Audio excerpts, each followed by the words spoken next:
escuchen, porque verme no se pierden nada. ¿Me escuchan?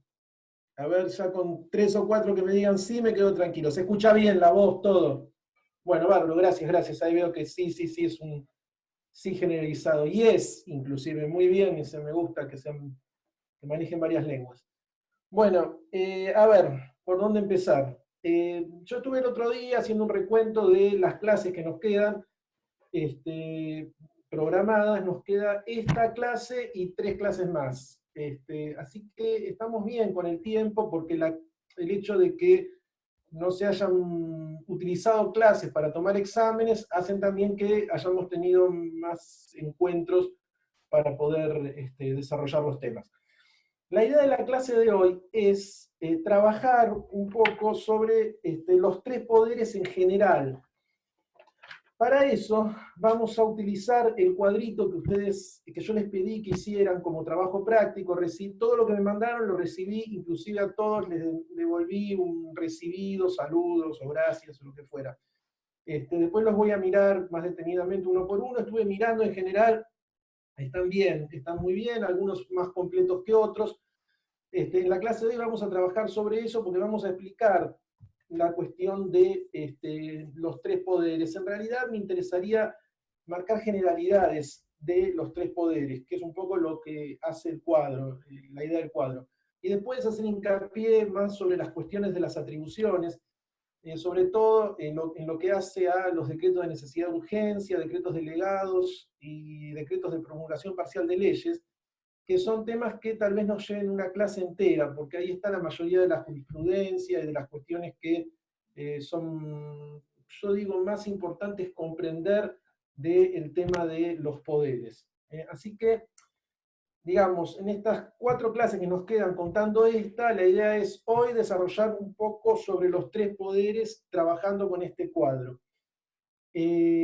La próxima clase, capaz que algo podemos adelantar hoy si tenemos tiempo, ver específicamente la cuestión de los decretos de necesidad y urgencia, que me interesa que la tengan muy en cuenta, de los decretos de promulgación parcial y de los decretos delegados, es decir, los tipos de decretos.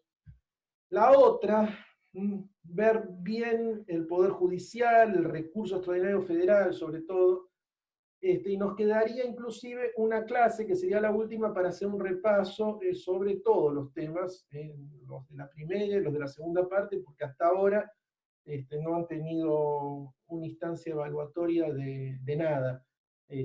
No me pregunten cómo va a ser, porque si les digo les miento, no tengo idea qué se va a implementar exactamente.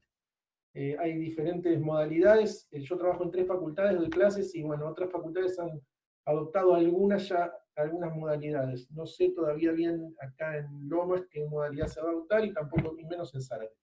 Así que bueno, eso se irá elaborando en estas semanas y van a tener seguramente información en algún momento.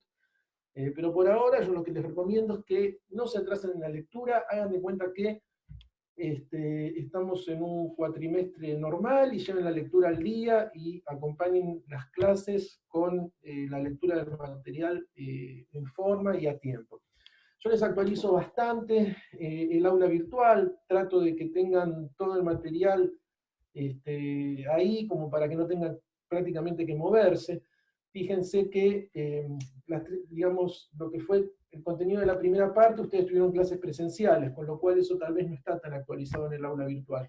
Voy a ver si después lo hago también, pero bueno, ahí tuvieron las clases. A partir de la unidad 4, ustedes ya tienen la unidad 4 con todos los contenidos, con el material de lectura sugerida, con los fallos, y en la unidad 5, 6 y 7, digamos que de alguna manera las trabajo juntas, tienen también material, ahora les subí la ley 26.122, que es la de los decretos de necesidad y urgencia, tienen los fallos de las unidades 5, 6 y 7, y bueno, utilicen el aula virtual. Yo entro mínimamente 2 veces por semana, así que también si tienen dudas o me quieren mandar algún mensaje, yo los contesto bastante rápido. Así que es una manera también de estar conectados. Utilicemos estas herramientas virtuales, que es lo único que tenemos a nuestro alcance para poder estar en comunicación. Si en algún momento tienen en la clase algún tema de interferencia, que no escuchan bien, o tienen algún problema de conectividad, avísenme, no me hagan hablar para las paredes, y me dicen 10 minutos después de que expliqué todo un tema entero. Así que yo estoy mirando el chat, cualquier cosa que suceda me dicen, tengo este problema, no veo, no escucho, no... Bueno, bueno, ¿qué más? A ver, ¿alguna pregunta así en general? Porque hace bastante que no nos vemos y capaz que tienen dudas o preguntas o quieren saber algo en particular. Me dicen, yo estoy mirando el chat. Acá me pregunta David, ¿puede repetir la ley de los DNU? 26.122, David, 26.122. Es una ley del año 2006, en realidad es la ley que reglamenta la formación de la Comisión Bicameral Permanente, que es el órgano de control de los DNU, de los decretos delegados y de los decretos de promulgación parcial. ¿Está? Léanla porque es importante para el tema de la clase que viene, y también de esta, porque la idea es ver si podemos empezar con eso. No creo, porque es bastante lo que hay que desarrollar. Y encima me entregaron tarde el aula virtual. Bueno, veo que no hay preguntas. Yo ahora lo que voy a hacer, les voy a compartir una pantalla a donde está de alguna manera resuelto el cuadrito que les di como trabajo práctico, que tenían que entregarlo antes del 18 de mayo. ¿Para qué es esto? Es una manera de ir trabajando, digamos, con el cuadro y que ustedes vayan viendo, se vayan organizando como si la pantalla fuera un pizarrón. Voy a intentar hacerlo y espero tener éxito. Recién lo hice en otra clase que di y no tuve problema. A ver qué pasa con esto. Ténganme un poquito de paciencia. Compartir pantalla, pizarra, iPhone.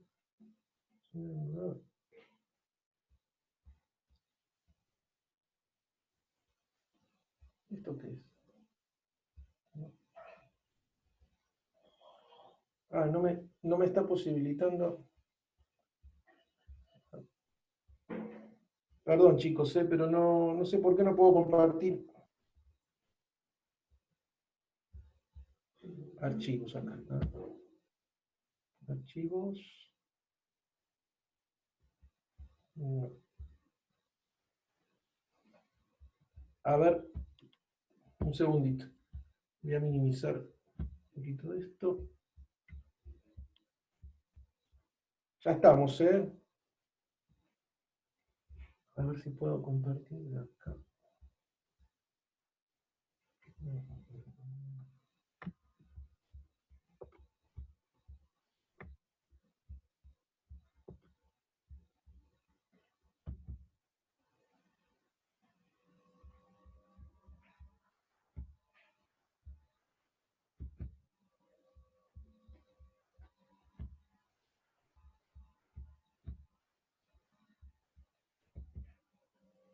No, esto no.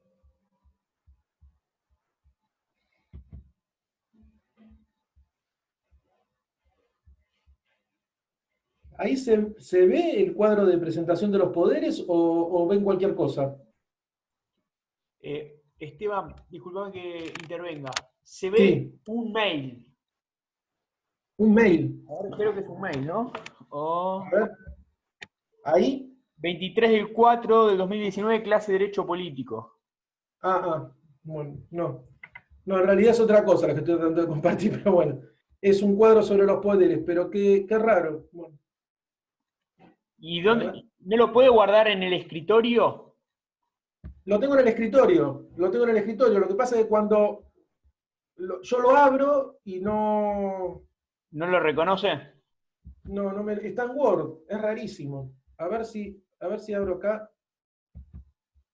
No, qué broma. Bueno, no importa, si no. A ver ahí, no. Bueno, no. Ahí no se ve, ¿no? No se ve. No, bueno, entonces vamos de nuevo, porque si no se ve toda la clase con esto. Lo trabajaremos así. Qué lástima. Para que ahora me quedó chiquito Arriba donde está el cartelito verde, donde dice usted está compartiendo la pantalla, Sí, ponga stop deja de. o dejar de. Ahí está, perfecto. Bueno, seguimos así. Seguimos así. Bueno, y ahora lo que no me aparece es el chat. Acá está. Lo pongo acá al costadito. Listo.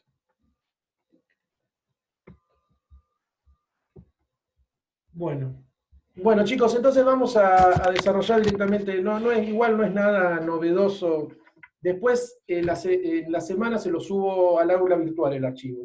Así que quédense tranquilos. Va a ser un poco la respuesta de lo que es el cuadro que yo les había dado para que trabajen. ¿Está? Bueno, a ver, vamos a empezar a hablar de los poderes, que es la segunda parte de la Constitución, la de las autoridades de la nación. Ustedes saben que la nación argentina adopta para su gobierno la forma representativa, republicana y federal, ¿no? Según el artículo 1 de la Constitución Nacional. Representativa porque el pueblo no gobierna ni delibera, sino a través de sus representantes, artículo 22. Republicana, y ahí vamos justamente a lo que nos interesa, porque la república implica un sistema de división y de contralor entre los poderes. Y federal, por lo que veíamos la clase pasada, es la cuestión de la descentralización del poder, es decir, la existencia de un poder central de carácter soberano y poderes provinciales de tipo autónomos. Fíjense entonces que la república, como les decía recién, implica la división de poderes. La típica teoría de Montesquieu de la división de poderes. Esta necesidad de dividir el poder con la idea de que el poder controle al poder.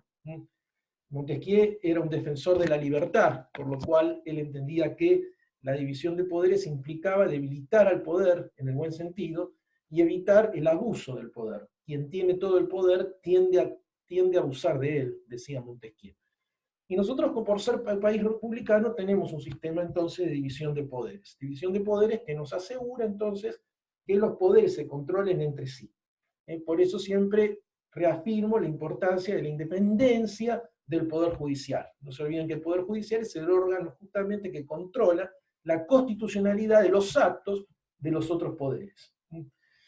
Bueno, entonces en este esquema que tenemos de división de poderes, tenemos tres poderes: el legislativo, el ejecutivo y el Poder Judicial.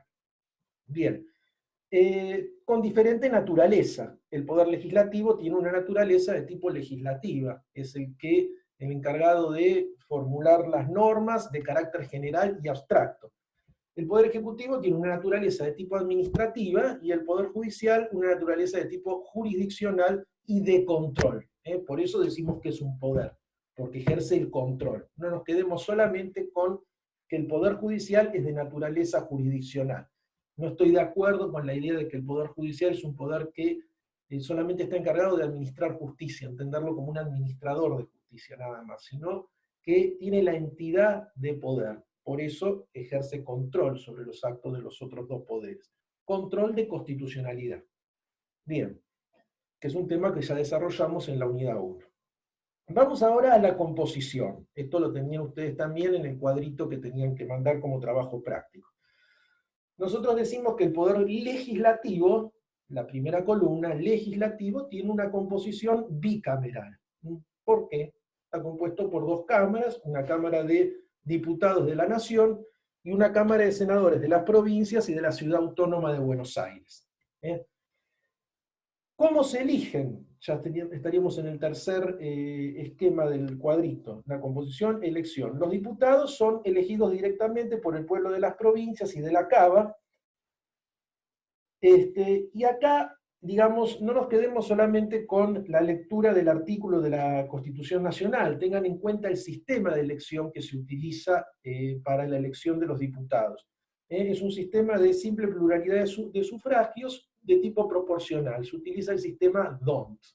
No vamos a entrar en la especificación de cómo funciona el sistema DONT, pero tengan en cuenta que lo que el sistema DONT garantiza es la proporcionalidad. Es decir, que existe una representación proporcional de los distintos partidos políticos en el Congreso de la Nación. De esa manera, este sistema de proporcionalidad DONT posibilita que en el diputado convivan diferentes mayorías y minorías políticas. Hago esta referencia porque existen países en donde rige un sistema de tipo bipartidista, entonces en donde alternan en el Congreso uno y otro partido, por ejemplo en Inglaterra o en Estados Unidos. Ustedes saben que son dos partidos los que se van alternando, los que tienen, perdón, representación en el Congreso, y solamente esos dos. Esto también depende mucho del sistema electoral, por eso les digo, nuestro sistema electoral de tipo proporcional en materia de elección de diputados nos posibilita este pluripartidismo representativo en la Cámara de Diputados. ¿Está? Agregamos también a lo que establece el texto de la Constitución que la Cámara de Diputados cuenta con 257 bancas, y se elige un diputado cada 161.000 habitantes o fracción mayor a 80.500. Y a su vez existe un piso mínimo de bancas por provincia. Ninguna provincia puede tener menos de 5 diputados. Con lo cual, piensen, existen ciertas provincias que tienen una sobrerepresentación, porque los 5 diputados de provincias muy chiquitas y de poca población están sobre representando a esa cantidad de población en relación a otras provincias que tienen mucha población y que lógicamente tienen más de 5 diputados, pero digamos que el piso mínimo de 5 genera una sobrerepresentación de aquellas provincias con escasa población. Bueno, los senadores son 3 senadores por cada provincia y 3 por la ciudad autónoma de Buenos Aires. Todo esto lo tiene en la Constitución. Están elegidos en forma directa y conjunta, correspondiendo 2 bancas al partido político que obtenga el mayor número de votos y la restante al partido que le siga el número de votos. Esto ya lo saben, y además y forma parte del trabajo que les había pedido. Recuerden, son 3 diputados por provincia, 2 por la mayoría, 1 por la primera minoría. Y por la Ciudad Autónoma de Buenos Aires también, 3. Son 72 en total. Se utiliza el sistema de lista incompleta con simple pluralidad de votos. Bien. La duración. Seguimos con el poder legislativo. ¿Cuánto duran los diputados? Los diputados duran 4 años en sus cargos, son reelegibles. Esto quiere decir que sí pueden ser reelegidos y renovables por mitades cada bienio. Entonces los diputados duran 4 años y las cámaras se renuevan por mitades cada 2 años. Los senadores, en cambio, duran 3 años, también son reelegibles indefinidamente y son renovables por tercios cada 2 años, la Cámara de Senadores. Entonces, diputados, 4 se renuevan cada 2. Senadores, 6 se renuevan también cada 2. Bueno, la remoción de diputados y senadores la van a encontrar en el artículo 66 de la Constitución Nacional. Léanlo, tiene que ver con el desafuero. ¿Qué más? Las atribuciones. Estamos corrigiendo el cuadrito, les repito. Voy a ir deteniéndome en los temas que me parecen que merecen un poco mayor de explicación, que son un poco más complicados. En cuanto a las atribuciones, ustedes tienen la de los diputados en el artículo 52. Esto es importante porque ahí, cuando después analicen el procedimiento para la sanción de las leyes, van a ver en el procedimiento para la sanción de las leyes que, digamos, la generalidad es Cámara de origen, Cámara revisora, Poder Ejecutivo. Es decir, una ley empieza en la Cámara de origen por un proyecto que presenta un diputado, un senador, el presidente, o por iniciativa popular. ¿Cuál es la Cámara de origen? Puede ser cualquiera de las dos, la de diputados o la de senadores. Luego pasa a la revisora, que es la otra, y finalmente al Poder Ejecutivo, que puede promulgar y publicar, puede vetar o puede vetar parcialmente. Ahora dijimos que la Cámara de origen puede ser cualquiera de las dos, pero si se trata de leyes sobre reclutamiento de tropas y contribuciones impositivas, le hace, en ese caso la Cámara de origen es la Cámara de Diputados siempre. Vamos de nuevo, cuando son leyes sobre reclutamiento de tropas y leyes impositivas, sobre contribuciones, sobre impuestos. Las leyes empiezan, en ese caso, en la Cámara de Diputados. esa es la Cámara de Origen. Y también para la acusación en juicio político. En ese caso, por el artículo 53, la Cámara de Diputados es la facultada para acusar. ¿Está? Estas son las facultades entonces exclusivas de la Cámara de Diputados. Ser Cámara de Origen en leyes sobre reclutamiento de tropas o leyes impositivas, y ser la Cámara que acusa en el juicio político. Las facultades que son exclusivas de la Cámara de Senadores son el artículo 59, que establece que es la Cámara que juzga en el juicio político; el artículo 61, que autoriza al Poder Ejecutivo para declarar el estado de sitio por ataque exterior; y el artículo 58, que establece el nombramiento del presidente provisorio del Senado. Entonces vamos de nuevo, las exclusivas de la Cámara de Senadores son el 58, el 59 y el 61. Esto se los digo porque si ustedes tienen el cuadrito que entregaron al lado, pueden ir haciendo así mismo las correcciones del cuadro, y esto les va a servir luego para estudiar, para que les quede el cuadro corregido, completo, y luego al momento de estudiarlo para los exámenes, tengan la versión que está correcta, digamos. Bueno, otras atribuciones de las cámaras, de ambas cámaras, están en los artículos 63 a 74. Y por último tenemos las atribuciones del Congreso en general en los artículos 75 a 84. Fíjense que en el 75, a través de varios incisos, se establecen todas las atribuciones del Congreso de la Nación.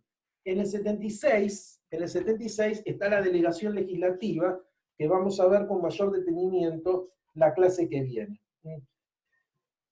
Y en el 77 ya empieza el procedimiento para la formación y la sanción de las leyes, que es una atribución lógicamente del Congreso. Y eso es desde el artículo 77 hasta el 84. Ahí el constituyente explica cómo es el procedimiento de sanción de las leyes, desde que entran en la Cámara de Origen hasta que llegan al Poder Ejecutivo. Fíjense que hay un sistema de devolución, de remisión, de mayorías. Analícenlo, eso léanlo. Bueno, y luego, siguiendo con el cuadrito, van a ver que en los artículos 72 y 73 de la Constitución, a ver, no me quiero... No, dejémoslo hasta ahí, porque hasta ahí yo les había pedido, no les había agregado las prohibiciones. Con eso estamos. Bueno, eso es en cuanto al poder legislativo. En cuanto al poder ejecutivo, la composición. El Poder Ejecutivo es unipersonal, esto ya lo saben. El presidente es el jefe de Estado y el jefe de gobierno. ¿Qué quiere decir esto? Nosotros tenemos, ustedes saben, un sistema presidencialista, con lo cual las dos jefaturas recaen en el mismo funcionario, es decir, en el presidente de la nación, en oposición a lo que sucede en el sistema parlamentarista. Estaba mirando el artículo 87, es el que establece que el Poder Ejecutivo de la Nación será desempeñado por un ciudadano con el título de presidente de la Nación. Por eso decimos que es unipersonal. Es el presidente, el jefe de Estado y el jefe de gobierno. Distinto al sistema parlamentarista, a donde existe un jefe de Estado, que puede ser un rey, si el parlamentarismo es monárquico, como ocurre en Inglaterra, como ocurre en Suecia, en Holanda, en España, o el jefe de Estado puede ser un presidente, como ocurre en Italia, por ejemplo, en Alemania, y a su vez también tienen un jefe de gobierno. El jefe de gobierno es el que gobierna, en realidad es el que ejerce la administración del país, y el jefe de gobierno, digamos, está más cerca del Parlamento que del Poder Ejecutivo, por eso es parlamentarista. El jefe de gobierno es elegido inclusive por el Parlamento, y para poder mantenerse en el cargo necesita la confianza permanente por parte del Parlamento, que puede someterlo en cualquier momento a una moción de censura, que es una remoción. Pero bueno, eso es el sistema parlamentarista. Nuestro sistema es presidencialista. Jefe de Estado, jefe de gobierno, es el presidente. La elección. La elección del presidente, ustedes saben que nosotros tenemos un sistema de elección en doble vuelta, elección directa, en doble vuelta o balotaje. Primero, elección directa. ¿Por qué directa? Porque elegimos directamente, no a través de un colegio electoral. Lo de la elección directa surge a partir de la reforma de 1994. Antes del 94 teníamos un sistema de elección indirecta. Votábamos electores que luego se reunían en un colegio electoral y ese colegio electoral era el que elegía al presidente.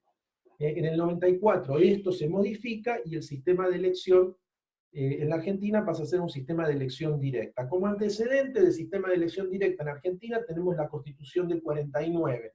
Ahí se había establecido un sistema de elección directa, pero como esa Constitución se deroga en el año 1957, se vuelve a la Constitución de 1853, que establecía la elección indirecta a través de colegios electorales.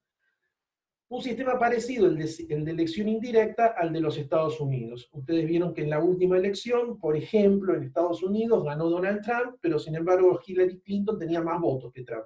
Y ustedes se preguntarán por qué. Porque tienen otro sistema de elección, tienen un sistema de elección indirecta. Trump logró reunir más electores que Hillary, pero no más votos. Hillary tenía más. Lo que ocurre es que, evidentemente, la distribución de los votos hizo que Trump pudiera lograr mayor cantidad de electores, tal vez porque ganó en distritos con más cantidad de electores, o no sé, pero digamos que fueron los electores los que definieron la elección.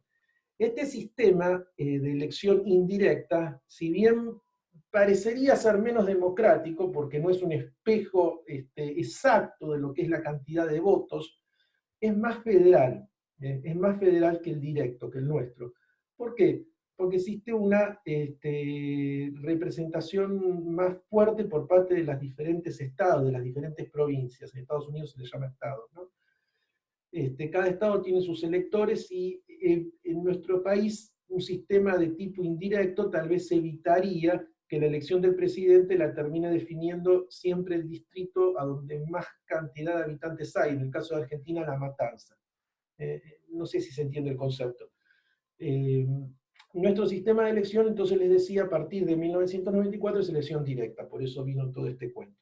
Elección directa en doble vuelta o balotaje. Esa es la fórmula. ¿Qué quiere decir? Que si no se logran determinadas circunstancias, se va a una segunda vuelta. Es decir, para poder ganar la fórmula triunfadora en la primera elección, necesita tener al menos el 45% de los votos afirmativos válidamente emitidos. Esa es la primera excepción al balotaje. La segunda excepción al balotaje es haber obtenido al menos el 40% de los votos afirmativos válidamente emitidos, con una diferencia del 10% con el segundo candidato. En esos dos casos, en cualquiera de los dos, no se va a la segunda vuelta y se produce la consagración directa, sin necesidad de ir a la segunda vuelta. De esa manera se ganó la última elección Alberto Fernández. Ganó en una primera vuelta porque superó el 45% de los votos afirmativos. 48 creo que fue a 41 que tuvo Macri. Es decir, ganó por la primera excepción, superó el 45. En el caso de Macri, habían ido a una segunda vuelta, porque había habido una diferencia, si bien los dos, no me acuerdo bien cuál había sido el porcentaje de cada uno, pero bueno, digamos, no alcanzaba el 45% ni el 40% con 10% de diferencia con el segundo. Bueno, esto es a nivel nacional. A ver, la elección del gobernador en la provincia de Buenos Aires, por ejemplo, no tiene segunda vuelta, porque se gana por simple pluralidad de sufragios. No es una elección que se defina necesariamente con una mayoría. Es decir, en provincia de Buenos Aires el que gana, gana, no importa la cantidad de sufragios que se tenga, no se exige un porcentaje, a eso voy. Y en la ciudad autónoma de Buenos Aires también es un sistema mayoritario como en Nación, pero se le exige para ganar en primera vuelta al jefe de gobierno que alcance al menos el 50% de los votos. Es decir, es más difícil aún en Ciudad Autónoma poder ganar en una primera vuelta. No obstante eso, Horacio Rodríguez Larreta ganó la última elección aproximadamente con un 55% de los votos. Muchos decían, se le va a complicar la elección porque es 50%. Pero bueno, pudo superar ese 50%, inclusive. Con esto les quiero decir que hay diferentes tipos de elección del Poder Ejecutivo. El nuestro responde lógicamente a nivel nacional a la Constitución Nacional. Después cada provincia establece el suyo, ¿no? ¿Qué más? Un tema que es importante destacar acá es la cuestión de la cefalía, cuando hablamos de la elección del Poder Ejecutivo. La cefalía la tienen en el artículo 88 de la Constitución Nacional. ¿Qué es la cefalía? La cefalía es cuando falta la cabeza, ¿no? Nos está faltando el presidente. Pero bueno, se pueden dar diferentes circunstancias respecto a la cefalía. Puede ser que nos esté faltando el presidente, pero tenemos al vicepresidente. Pero puede ser también que nos estén faltando ambos, el presidente y el vicepresidente. Ahí estamos un poquito más complicados. Y también tenemos que estar atentos a las causas que producen esa cefalía. Puede ser que nos esté faltando el presidente porque se fue de viaje. En ese caso es fácil de resolver la situación, queda el vicepresidente. Puede ser que también el vicepresidente se haya ido de viaje. En ese caso hay un orden de vocación sucesoria que ahora vamos a ver cuál es. Pero digamos, la cuestión no reviste gravedad, porque la cefalía se debe a una causal transitoria. Están de viaje o están enfermos.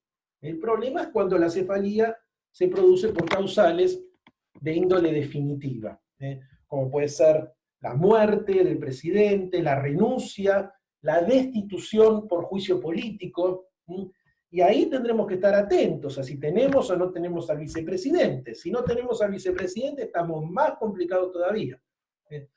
Les cuento esto porque, bueno, Argentina es un país, ustedes saben, políticamente complejo, y hemos pasado por varias de esas situaciones. Después vamos a hablar de los ejemplos.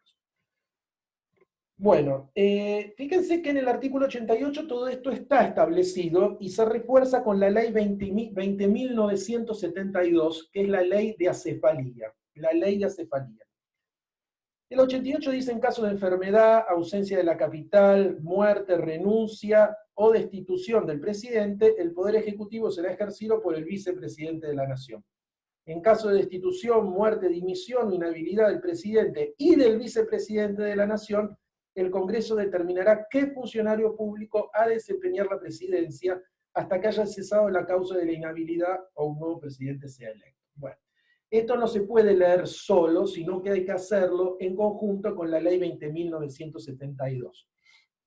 A ver, para entenderlo bien, yo siempre les digo que en realidad podemos dividir la cefalía en parcial, por causas transitorias, perdón, la cefalía responde a causales transitorias o a causales definitivas. A causales transitorias, por ejemplo, porque está enfermo el presidente o porque viajó. Bueno, en ese caso, el vicepresidente va a ejercer las funciones presidenciales. No hace falta ni siquiera que preste juramento. Si firma un decreto, lo hace como vicepresidente en ejercicio de las funciones presidenciales. Esta es la causal menos complicada. Es lo que pasa siempre cuando el presidente viaja al exterior.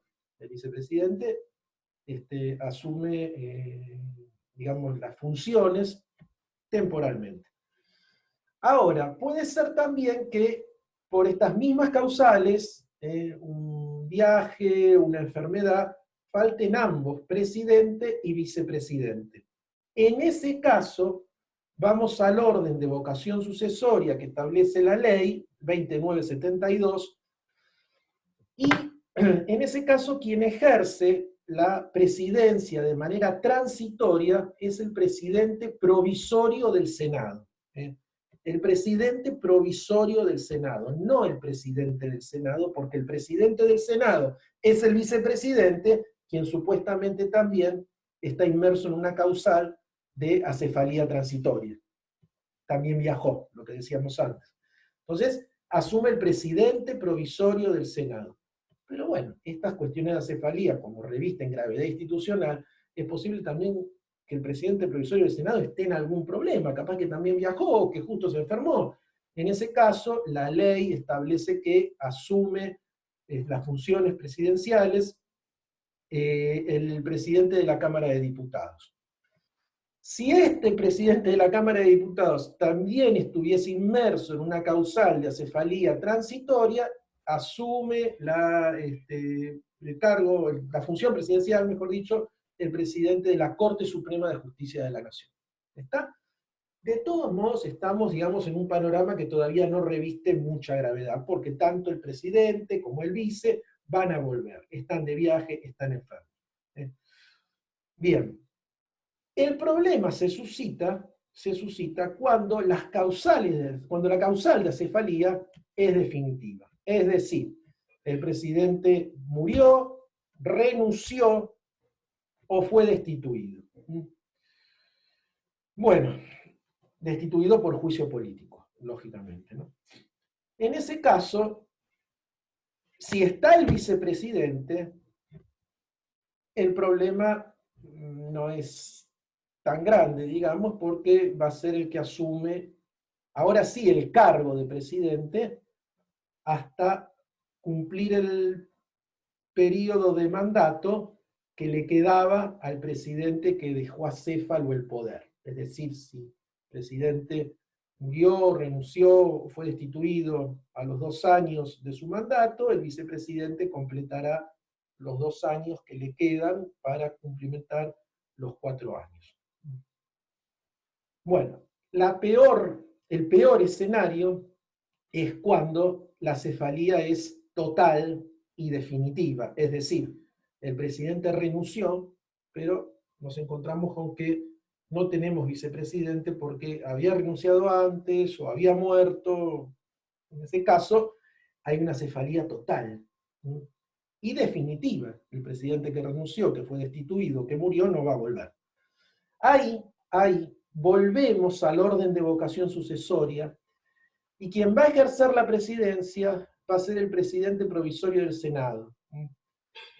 Si este tampoco estuviese o renunciara, el presidente de la Cámara de Diputados, y si este tampoco estuviese o renunciara, el presidente de la Corte Suprema de Justicia de la Nación. Pero ¿cuál es la diferencia entre este tipo de acefalía y el que comentábamos antes, la transitoria? En la transitoria, cuando estos funcionarios se hacían cargo de la presidencia, el presidente provisorio del Senado, por ejemplo, sabíamos que luego el presidente iba a volver, porque por ejemplo estaba de viaje. Acá no, acá tenemos que el presidente ya no vuelve. Y este presidente provisorio del Senado claramente no fue elegido ni por el pueblo, ni tiene una convalidación por parte de todo el Congreso.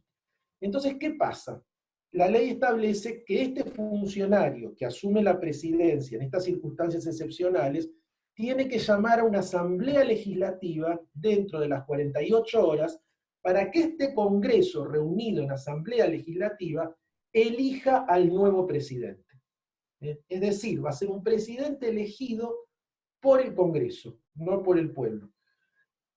Y este presidente y el Congreso solamente podrá elegir a quien está en ese momento ejerciendo el cargo de diputado nacional, senador o gobernador de alguna provincia. ¿Hasta cuándo va a ejercer el cargo este funcionario elegido por Asamblea Legislativa?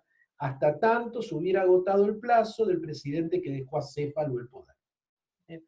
Este es el escenario más complicado, el último que les acabo de comentar. Nosotros estuvimos inmersos en esa situación con la renuncia de Fernando de la Rúa en el año 2001. Cuando el presidente de la Rúa renuncia después de la crisis política, económica, institucional, financiera, social que se vivió en ese momento, deja acéfalo el poder. Y lo deja acéfalo en una condición de acefalía total y definitiva. De la Rúa renuncia y antes ya había renunciado su vicepresidente, Carlos Chacho Álvarez. Bueno, ¿qué hacemos ahora? Bueno, se fue a la ley de acefalía y quien asume el cargo de presidente es quien era presidente provisorio del Senado, Ramón Puerta, en ese momento. ¿Qué está obligado a hacer Puerta por la ley? Tiene que llamar a una asamblea legislativa para que esa asamblea legislativa elija al nuevo presidente entre un gobernador de provincia, un senador o un diputado. Ok, es lo que hizo. Llamó a la asamblea legislativa eligió como presidente a Rodríguez Sá. Rodríguez Sá era un presidente que tendría que haber terminado el mandato que había dejado vacante Fernando de la Rúa. Está una semana como presidente y vuelve y renuncia él también. Renuncia el presidente elegido por asamblea legislativa. ¿Qué pasa en ese momento? Hay que volver otra vez para atrás a lo que prevé la Constitución y la ley de acefalía. Otra vez le vamos a decir a Puerta, que era presidente provisorio del Senado, que venga a asumir la presidencia. Pero Puerta renuncia, no acepta. Entonces es el presidente de la Cámara de Diputados, Camaño, en ese momento, quien asume la presidencia. ¿Qué tiene que hacer Camaño? Por ley, llamar a una asamblea legislativa, que va a ser la que va a elegir el nuevo presidente. Llama a una asamblea legislativa, esa asamblea legislativa elige como presidente a quien en ese momento era un senador, Eduardo Duhalde. Eduardo Duhalde asume la presidencia y la idea es que complete el periodo que había dejado vacante de la Rúa, le quedaban 2 años a Fernando de la Rúa, pero al año y medio llama a una especie de elecciones anticipadas, y ahí se hace una elección normal, digamos, como prevé la Constitución. Bueno, el ejemplo histórico es a los efectos que entiendan que esto es absolutamente posible, aplicable y de alguna manera constituye un salvavidas, una salvaguarda para la vigencia de la institucionalidad, de las instituciones. ¿Sí? ¿Se entendió esto, chicos? ¿Qué me dicen acá? Cuando comparte la pantalla tiene que elegir la ventana que quiere mostrar. Sí, lo compartí, pero no sé qué pasó. Sí. Bueno, bien, parece que entendió. Lo que estoy haciendo para que se entienda el sentido de la clase, ahí me preguntaban qué artículo es el presidencialista. Y cuando hay acefalía total, ¿quién termina quedando como vicepresidente? Y luego, no. Bien, muy bien la pregunta, Alan. Alan me pregunta, cuando hay acefalía total, ¿quién termina quedando como vicepresidente luego de la asamblea? No, ahí hay como una especie de vacío. Digamos, no se elige vicepresidente. Asume el presidente sin vicepresidente. Perfecto, bueno, parece que entienden. ¿Qué artículo es el de presidencialismo? En realidad, a partir del artículo 87 ustedes tienen todo el poder ejecutivo. El 87 es el que establece que el poder ejecutivo será ejercido por el presidente de la nación. Muy bien. Bueno, ¿qué más tenemos en esta cuestión del cuadrito? Les decía, les estoy explicando en realidad las cuestiones que tal vez ustedes dejaron afuera del cuadro en la mayoría de los casos. Como son, por ejemplo, la cuestión de la cefalía. Directamente contestaron la elección, y es lógico y está bien que haya sido así.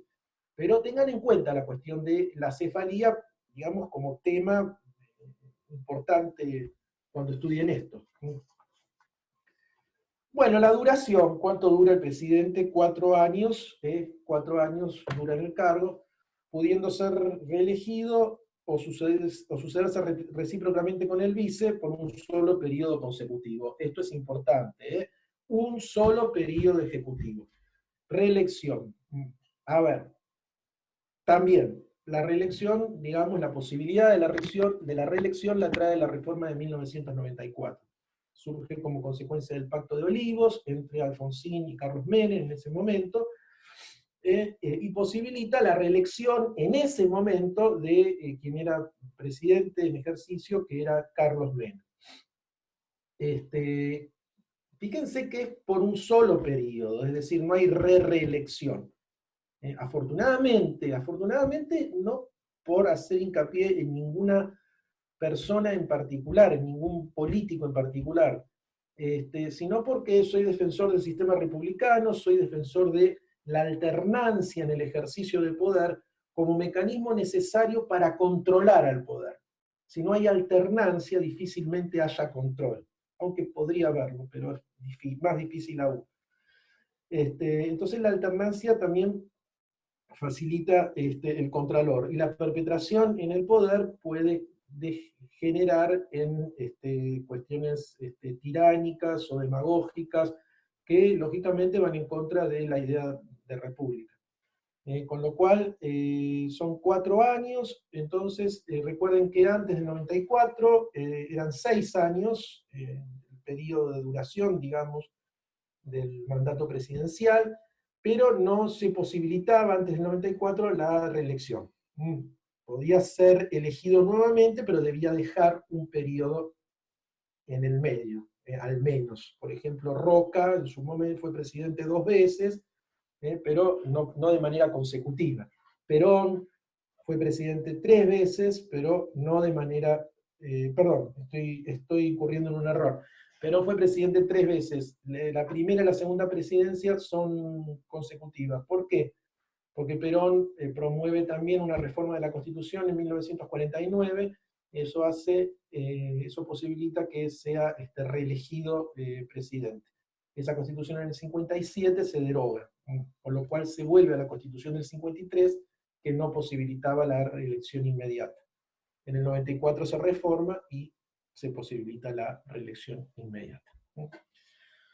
Bueno, ¿qué más? Estamos en el poder ejecutivo. Bueno, acá aparece el tema de la remoción, cómo se remueve el presidente, por juicio político. Para analizar la cuestión del juicio político, tienen que ir a los artículos 53, 59 y 60 de la Constitución Nacional. 53, 59 y 60. Bien, ya que estamos, vamos a explicar el juicio político en general, y ahí van a ver que el juicio político es un mecanismo de remoción de varios funcionarios. Ahora, el juicio político. Primero, ¿cuáles son los funcionarios pasibles de juicio político? Ojo acá, diputados y senadores no son pasibles de juicio político. El proceso de remoción es el del desafuero, pero no el del juicio político. Porque los exámenes me incluyen a los diputados y a los senadores y están mal. No tienen juicio político los diputados y los senadores. El juicio político es para el presidente, el vicepresidente, los ministros, el jefe de gabinete, los miembros de la Corte Suprema de Justicia de la Nación. Los de la Corte, no todos los jueces. Los miembros de la Corte Suprema de Justicia de la Nación. Los 5 jueces son pasibles de juicio político. 5 hoy. Y espero que sigan siendo 5. No se olviden que el Congreso, por ley, establece el número de miembros de la Corte. No soy partidario de que se aumente el número de miembros de la Corte, porque siempre que se lo ha hecho fue con fines políticos. Por ejemplo, en el caso de Men, aumentó de 5 a 9 el número de miembros de la Corte, incluyó 4 jueces muy cercanos a su entorno político. Provocó la renuncia de otros 2, con lo cual tuvo una Corte totalmente adicta al poder político. A mí me gustan los jueces independientes. Entonces, por eso no soy partidario de tocar el número de miembros de la Corte por parte del gobierno de turno. Son 5 en la actualidad y así está establecido en la ley. Bueno, esto viene a que los miembros de la Corte son pasibles de juicio político. Y luego, recuerden que por la ley del Ministerio Público, que es no recuerdo el número de la ley que regula el Ministerio Público, se establece también que sus máximas autoridades, el Procurador General de la Nación y el Defensor General de la Nación, son pasibles de juicio político. O sea, tenemos 7 funcionarios pasibles de juicio político. Vamos de nuevo. Presidente, vicepresidente, ministros, jefe de gabinete, miembros de la Corte Suprema de Justicia de la Nación. Estos 5 por la Constitución. Procurador General de la Nación y Defensor General de la Nación, por la ley del Ministerio Público. ¿Está? Esos son los sujetos pasibles de juicio político. ¿Cuáles son las causales del procedimiento? ¿Por qué se puede someter a juicio político a alguno de esos funcionarios? Por mal desempeño en el ejercicio de sus funciones, delito en el ejercicio de sus funciones o crímenes comunes. Artículo 53 de la Constitución Nacional. Estas son las causales. Mal desempeño en el ejercicio de sus funciones, delito en el ejercicio de sus funciones o crímenes comunes. ¿Está? Mal desempeño en el ejercicio de sus funciones equivaldría a una inhabilidad física o moral. Delito en el ejercicio de sus funciones podríamos entenderlo con delitos vinculados al ejercicio de su función. Prevaricato, cohecho, enriquecimiento ilícito, por ejemplo. O crímenes comunes, que merezcan pena privativa de la libertad. Si se da alguna de esas tres causales, el funcionario es pasible de juicio político. El procedimiento ahora. Acusa a la Cámara de Diputados, juzga la Cámara de Senadores. Acusa a la Cámara de Diputados, juzga la Cámara de Senadores. Se necesitan 2/3, esto está en el artículo 59 de la Constitución, si no me equivoco. Claro, ¿qué dice? 53, 54 y 59. Fíjense, el 53 dice solo, respecto a la Cámara de Diputados, solo ella ejerce el derecho de acusar ante el Senado, el presidente, vicepresidente, jefe de gabinete, ministros y miembros de la Corte, en las causas de responsabilidad que se intenten contra ellos por mal desempeño en el ejercicio de sus funciones, delito en el ejercicio de sus funciones o crímenes comunes. Bien, y después en el 59 dice, al Senado corresponde juzgar en juicio político a los acusados por la Cámara de Diputados. Cuando el acusado sea presidente de la Nación, su fallo no tendrá más efecto que... Acá están los efectos del fallo. Su fallo no tendrá más efecto que destituir al acusado y aún declararle incapaz de ocupar ningún empleo de honor, de confianza y sueldo de la Nación. Pero la parte condenada, obviamente. ¿Qué quiere decir esto? Lo que dice el 60. Que el fallo que se dicta en el juicio político es un fallo que no ha sido dictado por un tribunal de justicia, con lo cual no puede establecer una pena privativa de la libertad. Lo que sí puede hacer es destituir al acusado, al juez, al presidente, al vice, al ministro, al jefe de gabinete, destituirlo, y declararlo incapaz de ocupar ningún empleo de honor, confianza o sueldo de la nación, incapaz de ser nuevamente funcionario público. Inhabilitarlo, destituirlo e inhabilitarlo. Eso es lo que puede hacer el fallo. Después, si hay un delito y hay que aplicar una pena del Código Penal, será llevado a la justicia. ¿Se entendió? Otra cuestión. Ese fallo que dicte la Cámara de Senadores puede ser llevado a la justicia igual a través del recurso extraordinario federal.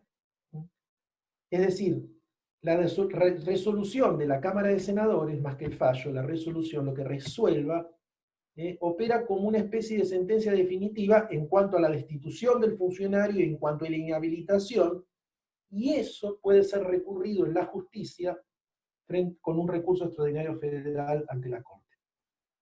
¿Se entiende? ¿Se entiende? Ojo, son dos cosas distintas. Tengo una mosca que me distrae. A ver, son dos cosas distintas.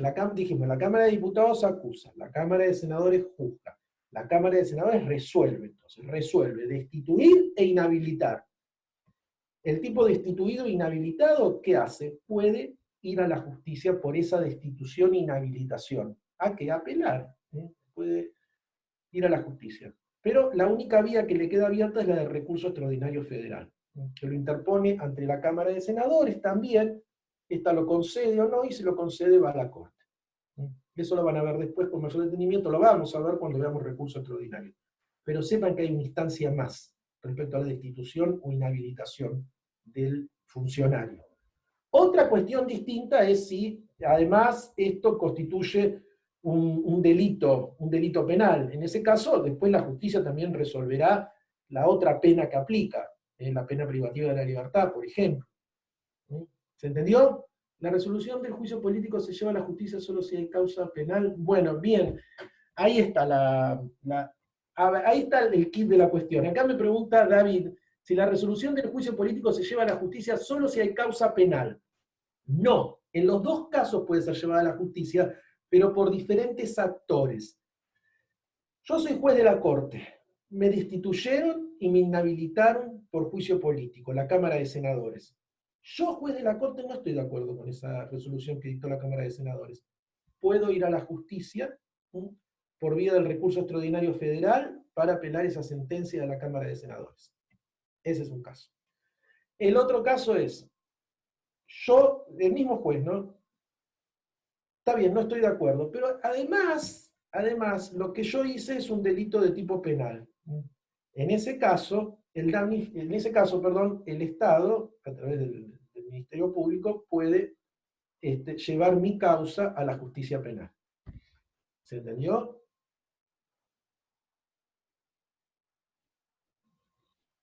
Perfecto. Bueno, bárbaro. Bueno, ¿con qué seguimos? Estábamos en la remoción,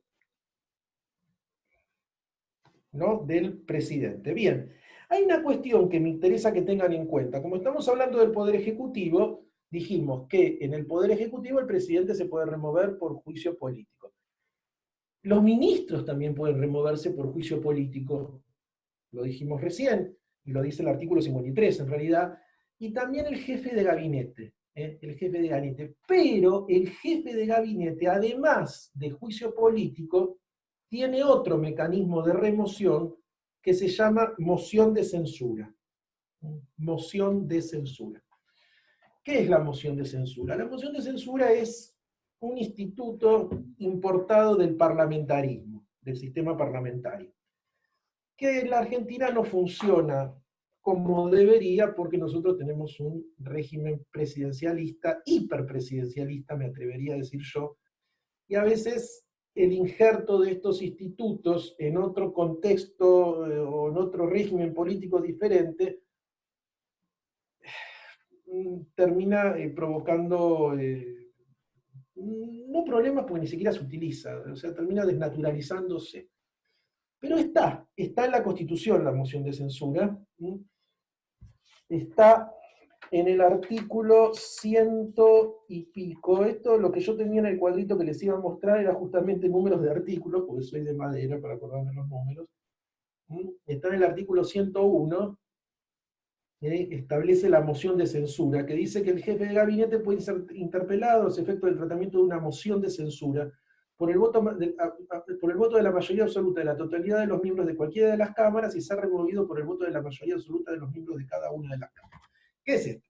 El jefe de gabinete, ustedes saben quién es el jefe de gabinete, el jefe de ministros, hoy es Cafiero, en el gobierno anterior era Marcos Peña, puede ser sometido a una moción de censura. La moción de censura es cuando el Congreso puede removerlo porque perdió la confianza en el jefe de gabinete. Algo parecido a la moción de censura que tiene el jefe de gobierno en el sistema parlamentarista. Yo les decía al principio que ese jefe de gobierno está muy atado a la confianza del Congreso en el parlamentarismo. Entonces, cuando pierde la confianza por parte del Congreso, a ese el jefe de gobierno le es muy difícil gobernar. Inclusive a veces le pide el voto de confianza y si el Congreso no se lo da, está obligado a renunciar. Otras veces el mismo Congreso le hace una moción de censura, lo destituye.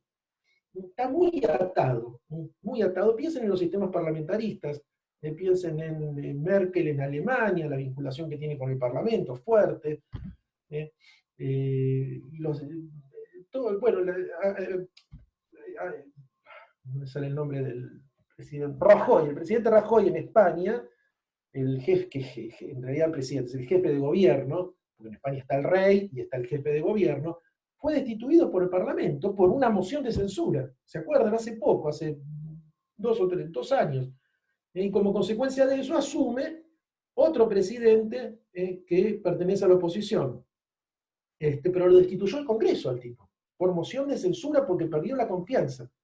Ahora, en nuestro sistema se aplica esto para el jefe de gabinete, pero es de imposible implementación. Primero, porque exige una mayoría elevadísima, mayoría absoluta de la totalidad de los miembros de una de las cámaras para solicitar la moción de censura, para pedirla. Luego, para removerlo, la mayoría absoluta de la totalidad de los miembros de ambas cámaras. Un poco difícil, ¿no? Un poco difícil de poder implementar eso. De hecho, ni siquiera se promovió una moción de censura contra ninguno de los jefes de gabinete que hubo en el país a partir de la reforma del 94, que es la que instaura el Instituto del Jefe de Gabinete. Un instituto que tampoco creo funciona como debería funcionar, por lo menos con la idea con la cual Alfonsín negocia en su momento en el Pacto de Olivos, la reforma del 94, la idea de Alfonsín era un jefe de gabinete con presencia. Él decía perteneciente a la oposición, con la idea de que existiera un cogobierno entre el gobierno elegido y la oposición. Es decir, un sistema semipresidencialista, proponía Alfonsín en aquella reforma. Luego fue desvirtuado por el menemismo, cuando esto se lleva al texto de la Constitución por la Convención Constituyente, porque en la Convención Constituyente, entre el Frente Grande y el menemismo, logran desarticular la idea que tenía el radicalismo, que era la de darle más poder a los órganos de control, entre ellos el jefe de gabinete. Pero bueno, todo esto es anecdótico y es interesante a veces escucharlo para que entiendan un poco cómo funcionan los institutos, porque una cosa es lo que está escrito en la Constitución y otra cosa es la práctica. Por eso se las comento. Bueno, entonces les decía, para sintetizar, en el cuadrito, cuando hablamos de la remoción del Poder Ejecutivo, decimos el presidente por juicio político, el jefe de gabinete, los ministros por juicio político, el jefe de gabinete, juicio político, moción de censura. El único que tiene moción de censura es el jefe de gabinete. Ojo. Atribuciones. Las atribuciones las van a encontrar en el artículo 99 de la Constitución Nacional, en todos sus incisos. Justamente en la clase que viene me interesaría hablar sobre una de esas atribuciones, que es tal vez la más controvertida, que es el uso de los decretos de necesidad y urgencia. Esta facultad que la tiene desde el año 1994, por el artículo 99, inciso tercero, pero la tiene restringida, limitada. Es una facultad excepcional, que muchas veces se ha convertido, más que en una excepción, en una regla. Entonces, esto merece un tratamiento especial, que es el que le vamos a dar la clase que viene. Y más que nada lo merece ahora, que se está gobernando prácticamente por decreto. Más allá de que hay una situación de emergencia que justamente puede justificar el uso de decretos. No critico el uso de decretos en situación de emergencia, porque justamente están para eso. Y más cuando la emergencia es real, como es ahora. Lo que sí critico es la falta de control sobre esos decretos. Que existe un Congreso con poco interés en reunirse, que ahora empezaron a hacer algunas sesiones virtuales con ciertas dificultades, un Congreso que convalida todos los decretos de manera automática. Ahí es donde está el problema, en la falta de implementación de los mecanismos de control. Pero ya lo vamos a ver en la clase que viene. Un tema de los más interesantes, porque ahí se ve muy bien el derecho constitucional y, ¿no?, y las violaciones muchas veces que se cometen a la norma constitucional.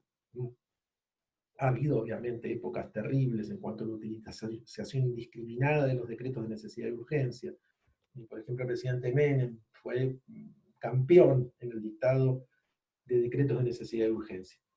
Pero yo ya les digo, después del 94 no cuestiono, digamos, el dictado del decreto en sí. Lo que sí cuestiono es cuando el decreto se dicta sin cumplir con los requisitos de excepcionalidad que establece la Constitución, y lo que es peor, sin quedar sometido al control que la Constitución también establece, que es el control de la bicameral permanente, que es el órgano que regula la ley 26.122, de la cual les hablaba al principio de la clase. ¿Está? Bueno. Si voy muy rápido, díganme, chicos. Pasa que me dicen 2 horas de clase, entonces me empiezo a pensar que no voy a llegar, que no voy a terminar, pero en realidad creo que, si bien tuvimos un régimen de cursada extraño, como no hay exámenes en el medio, también la utilización de estas clases para poder darle los temas, si bien las clases son más cortas, nos habilita a poder desarrollar. No como quisiera, pero por lo menos los temas que me parecen más más álgidos. Vamos a la última columna, que es entonces la del Poder Judicial, ¿no? Y acá sería bueno que suban las grabaciones lo antes posible, Ariel. Sí, Ariel, ahora el tema es el siguiente. Ahora me están grabando los chicos de la facultad. Cuando ellos me lo pasan, yo lo subo inmediatamente. La otra vez me costó bastante porque vino en otro sistema, me lo tuvieron que cambiar, pero lo pudieron ver bien, eso está en los contenidos de la unidad 4. La de la clase pasada está subida, sí, Fernanda. La de esta va a estar rápidamente, voy a tratar de que sea lo más rápido posible, y fíjense que la voy a subir en el aula virtual, a donde aparecen las unidades 6, 7, 8, que están los contenidos, todo. Abajo voy a poner la clase grabada en Zoom. Bueno, seguimos con el judicial. Naturaleza. La naturaleza del Poder Judicial es jurisdiccional y de control. Bueno, esto ya lo habíamos dicho. La composición. La composición está compuesto por la Corte Suprema de Justicia de la Nación y los demás tribunales inferiores establecidos por ley nacional. ¿Qué es esto? ¿Qué es esto? ¿Y de dónde surge? ¿No? Siempre de dónde surge. Del 108. El 108 dice: el Poder Judicial de la Nación será ejercido por la Corte Suprema de Justicia y por los demás tribunales inferiores que el Congreso estableciera en el territorio de la Nación. Bien, es decir, composición del Poder Judicial, Corte y demás tribunales inferiores. Los demás tribunales inferiores, ¿quién los establece? El Congreso. ¿Cómo? A través de una ley. Este artículo 108 lo deben leer complementándolo con el artículo 75, inciso 20. El 75 habla sobre las atribuciones del Congreso, y en el inciso 20 dice que es atribución del Congreso establecer tribunales inferiores a la Corte Suprema de Justicia. ¿Está? Siempre la Constitución hay que leerla de manera armónica. Esa es la idea. Bueno, entonces, composición, ponemos 108, 75, inciso 20, para que se acuerden cuando lo estudien. Elección. ¿Cómo se eligen los jueces de la Corte Suprema y cómo se eligen los jueces de los tribunales inferiores? Digamos, el sistema de elección es diferente para los de la Corte y para los tribunales inferiores. Los de la Corte, volvemos a la idea entonces de que el número de miembros de la Corte se establece por ley, lo establece el Congreso. En este momento está vigente una ley que dice que son 5 los miembros de la Corte Suprema, y de hecho hay 5 jueces cumpliendo con su función. Ahora, ¿cómo son elegidos? Los elige el Poder Ejecutivo con... 99 inciso 4 es el artículo de la elección de los miembros de la Corte. Poder Ejecutivo con acuerdo del Senado por 2/3 presentes en sesión pública. ¿Qué es esto? Los elige el Poder Ejecutivo, a los miembros, a los jueces de la Corte. Y luego necesitan el acuerdo del Senado, los 2/3 presentes en sesión pública. Ok, bien. Ahora, una vez que el Senado le da el acuerdo al Poder Ejecutivo, el Poder Ejecutivo dicta un decreto, que no es un decreto de necesidad y urgencia, sino que es un decreto autónomo, un decreto de nombramiento, por el cual decreta nombrado en su cargo de juez de la Corte al señor X. ¿Está? Es decir, es un decreto autónomo el que nombra el juez. Entonces, procedimiento: Poder Ejecutivo elige, Senado presta conformidad 2/3, con los 2/3. Luego, en ese momento, el juez tiene la inamovilidad en el cargo y la intangibilidad en sus remuneraciones. Bueno, los jueces de los tribunales inferiores, ¿cómo son elegidos? A ver, les quiero dar los artículos para que después ustedes, cuando estudien, lo vean en la Constitución. Corte Suprema de Justicia de la Nación es el artículo, la elección de los jueces de la Corte Suprema es el artículo 99, inciso 4, párrafo 1. 99, inciso 4, párrafo 1. Cuando habla de las atribuciones del Congreso, del Poder Ejecutivo, dice: nombra a los magistrados de la Corte Suprema con acuerdo del Senado por 2/3 de sus miembros presentes en sesión pública convocada al efecto.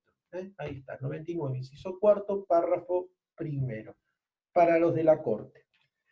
Lo de los tribunales inferiores, el artículo es 99, inciso cuarto, párrafo segundo. ¿Cómo es la elección? Nombra a los demás jueces de los tribunales federales inferiores en base a una propuesta vinculante interna del Consejo de la Magistratura, con acuerdo del Senado en sesión pública en la que se tendrá en cuenta la idoneidad de los candidatos. Qué complicado es esto, ¿no? A ver, la elección de los jueces de los tribunales inferiores no es tan simple como los de la Corte. Acá hacen falta 3 voluntades. El primero que actúa es el Consejo de la Magistratura. El Consejo de la Magistratura, pónganlo ahí en el cuadrito también, el artículo, para que se acuerden, es un órgano creado por el constituyente en el 94, que lo van a encontrar en el artículo 114. 114. Entre las funciones que tiene el Consejo de la Magistratura, si ustedes leen el 114, en el inciso 1 y 2, van a ver que están las de seleccionar mediante concursos públicos los postulantes a las magistraturas inferiores. 2. Emitir propuestas internas vinculantes para el nombramiento de los magistrados de los tribunales inferiores. Entonces, para la designación de los jueces de los tribunales inferiores, ustedes tienen que leer armónicamente el artículo 99, inciso cuarto, y el artículo 114, inciso 1 e inciso 2. De la lectura de todo eso van a poder deducir cómo se eligen los jueces de los tribunales inferiores, que es de la siguiente manera, ahora se los explico.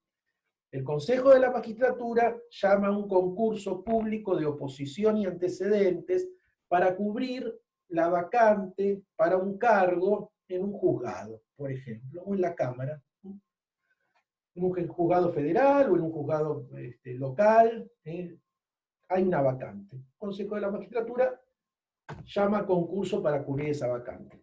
Establece las pautas de ese concurso. Es un concurso de oposición y de antecedentes.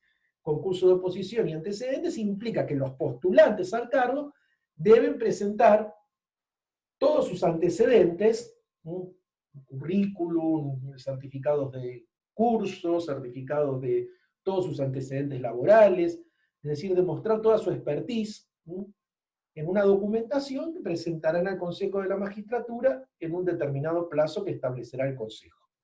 Una vez que se evalúa toda esa documentación, se llama al examen de oposición. En el examen de oposición se les hace un examen sobre determinado tema, por lo general vinculado al cargo que pretenden ocupar.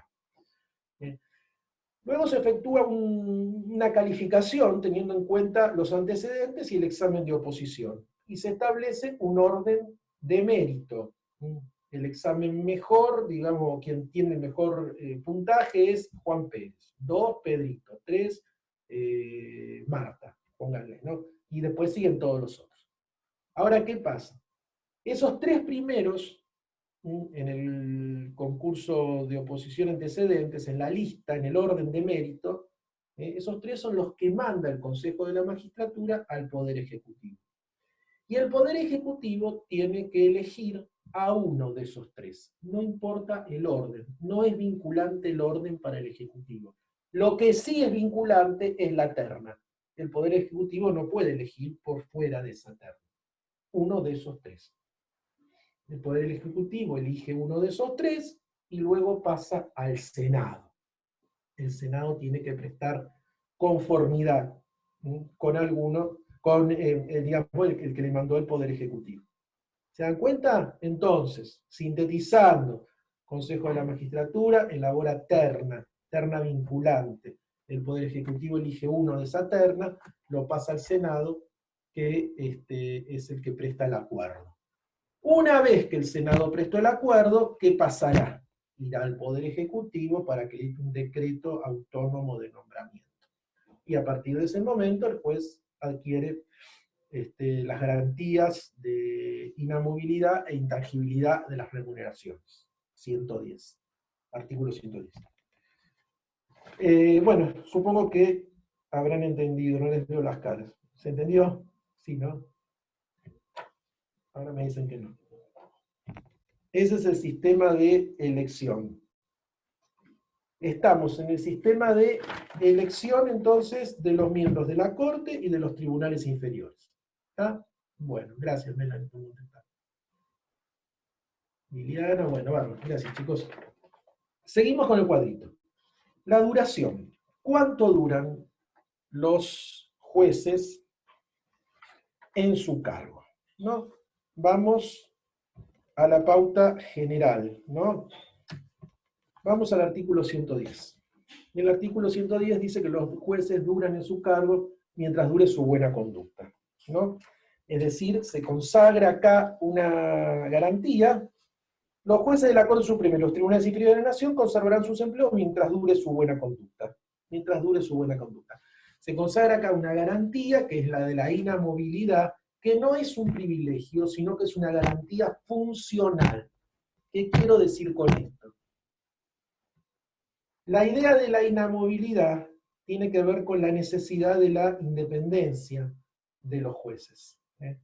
Al ser inamóviles los jueces están exentos, digamos, de toda presión por parte del poder político, o debería ser así al menos. La idea de la inamovilidad en el constituyente originario fue esta, fue garantizarle la independencia a los jueces. Inamovilidad que, digamos, no es una inamovilidad absoluta, mientras dure su buena conducta. ¿Cuándo se termina la buena conducta de los jueces? Cuando incurren en alguna de las causales de juicio político. Mal desempeño en el ejercicio de sus funciones, delito en el ejercicio de sus funciones o crímenes comunes. Si se dan alguna de estas causales, se terminó la buena conducta, el juez puede ser sometido a un juicio político. ¿Se entendió? Bien.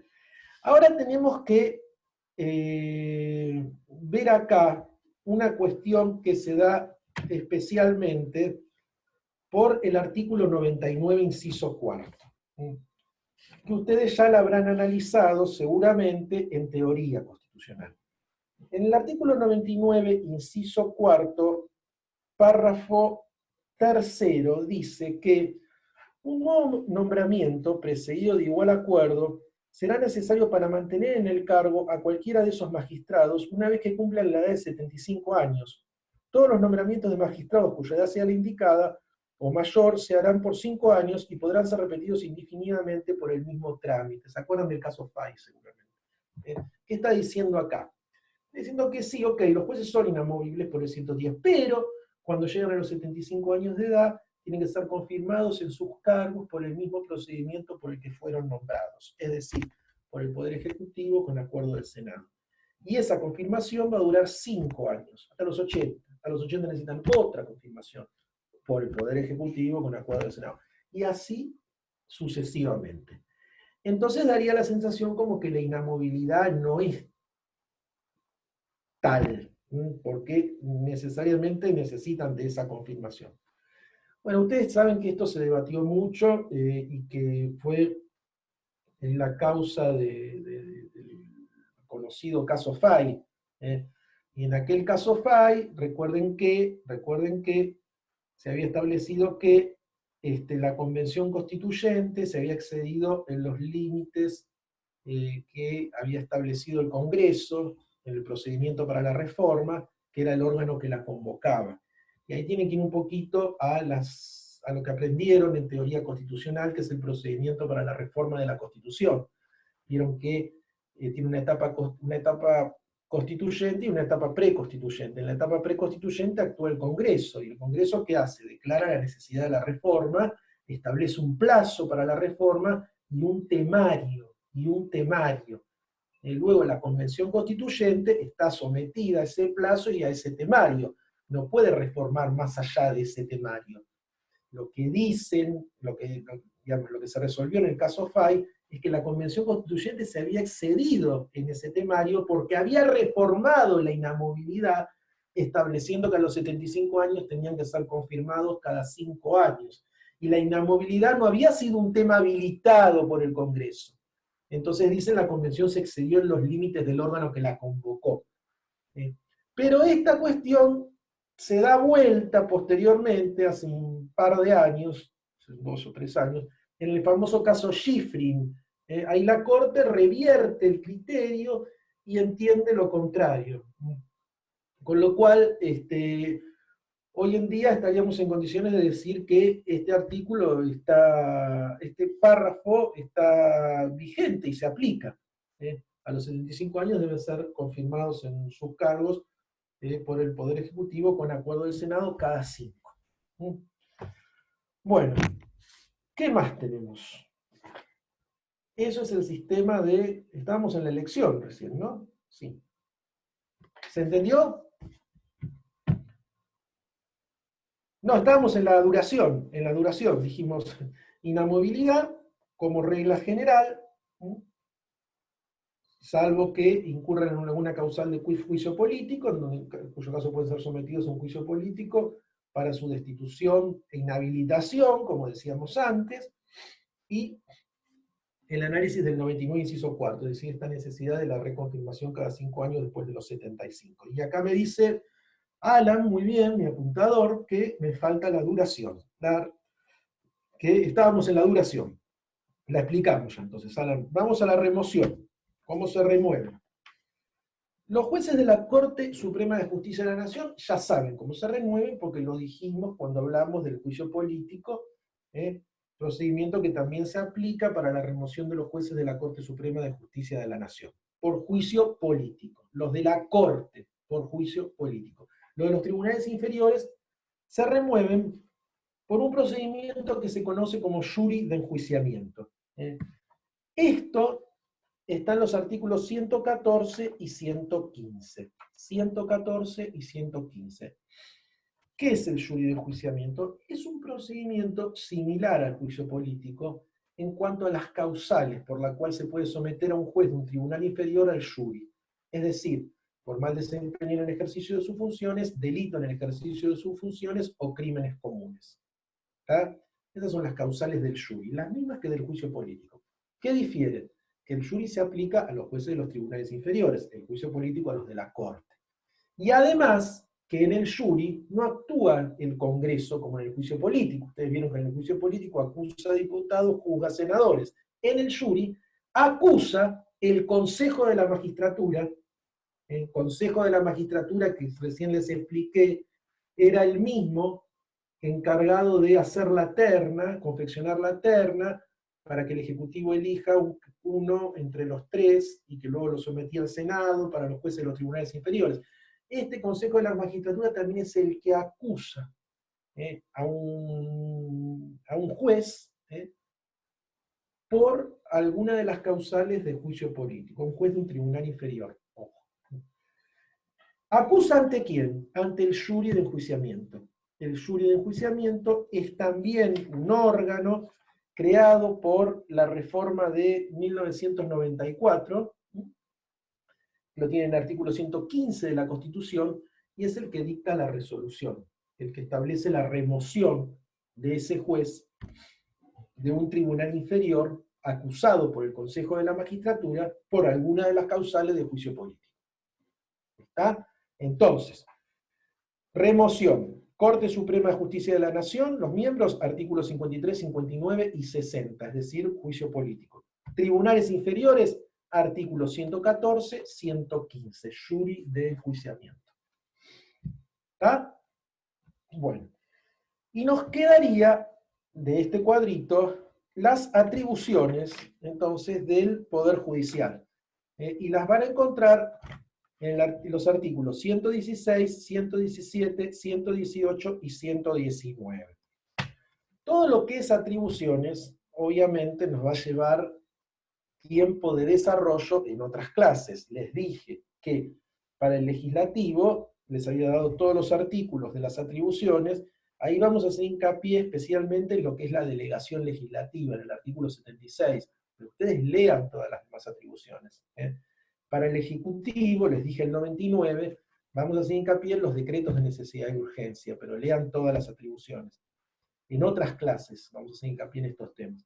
Y para el Poder Judicial, los artículos son 116 a 119. Vamos a hacer hincapié en la competencia federal, que es el artículo 116 y el 117.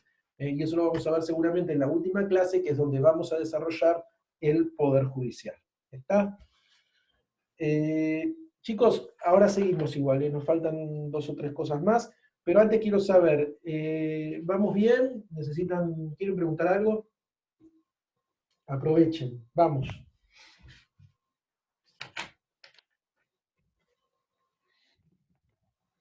Los escucho.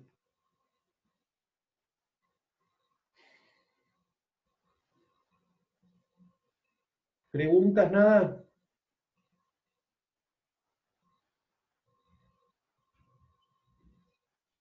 Profesor, los libros que usted dijo que estaban en la biblioteca virtual, usted puede ponerlos como PDF en el aula virtual porque hay varios que que no nos contestaron en ingreso para la biblioteca. ¿Saben que hay un problema? Sí, yo pensé en hacer eso. No se puede, de la biblioteca virtual de la facultad, no se pueden sacar las cosas para pasarlas a otro lugar. Es imposible, pero insistan ahí en la facultad. Todos tienen que tener acceso a la biblioteca digital. Gracias, eso pregunta una compañera. Yo quería preguntar por las atribuciones de la Cámara de Diputados, no me quedó bien en claro. Ah, muy bien, Flego Augusto. Augusto, no le quedaron claras las atribuciones específicas de la Cámara de Diputados. Bueno, tengan en cuenta esto sobre la cuestión de las atribuciones. Hay atribuciones de los diputados, específicas de los diputados, atribuciones específicas de los senadores, atribuciones de ambas cámaras que conjuntamente realizan, y atribuciones del Congreso. Yo les doy los números de artículos y ahora te digo la de los diputados, para que digamos, lo tengan bien el cuadro y cuando lo estudien así. Las atribuciones de los diputados son los artículos 52 y 53. De los senadores, 58, 59, 61. De ambas cámaras, artículos 63 a 74. Del Congreso, 75 a 84. Bueno, ahí voy, Lucas, con lo que vos me decís. Lo de la Cámara de Diputados, las atribuciones específicas de las cámaras de diputados, yo les había explicado, todavía no vimos el procedimiento para la sanción de las leyes. Cuando el Congreso sanciona una ley, hay una cámara de origen, una cámara de revisora y después pasa al Poder Ejecutivo. La cámara de origen o la cámara de origen o la revisora puede ser cualquiera de las dos. Es decir, si la ley se origina en diputados, porque el proyecto fue presentado en diputados, la cámara revisora va a ser la de senadores. Si se inician senadores, la cámara revisora va a ser la de diputados, al revés. Pero hay leyes que específicamente solamente pueden iniciarse en la Cámara de Diputados. Por eso es una atribución exclusiva de la Cámara de Diputados. ¿Qué leyes? Las leyes que tratan sobre reclutamiento de tropas, en caso de una guerra, se inician en diputados. Y las leyes sobre impuestos, esto es lo más importante, se inician en diputados. La Cámara de inicio es la Cámara de Diputados. Por eso es una atribución exclusiva de la Cámara de Diputados. Y luego, otra atribución exclusiva de la Cámara de Diputados, que ya la vimos, es la de acusar en juicio político a los sujetos pasibles de juicio político. La acusación la hace diputados. Así como es una atribución exclusiva de la Cámara de Senadores, la de juzgar. ¿Está? ¿Me entendiste ahora, Augusto? Y el resto también, ¿no? Siempre viene bien. Acá me dice Lucas, vamos bien, pero seguramente tengamos que reforzar viendo otra vez esta clase porque es un tema complejo y la clase va bastante rápido. Bueno, qué lástima, no me dijiste antes, Lucas, que iba muy rápido. Bueno. Sí, a ver, lo que vamos a hacer es hablar sobre temas que si bien están dentro del cuadro son más específicos. Vamos a hablar de los decretos de necesidad de urgencia, la delegación legislativa, el veto parcial, recurso extraordinario para el Poder Judicial. Vamos a tocar temas específicos.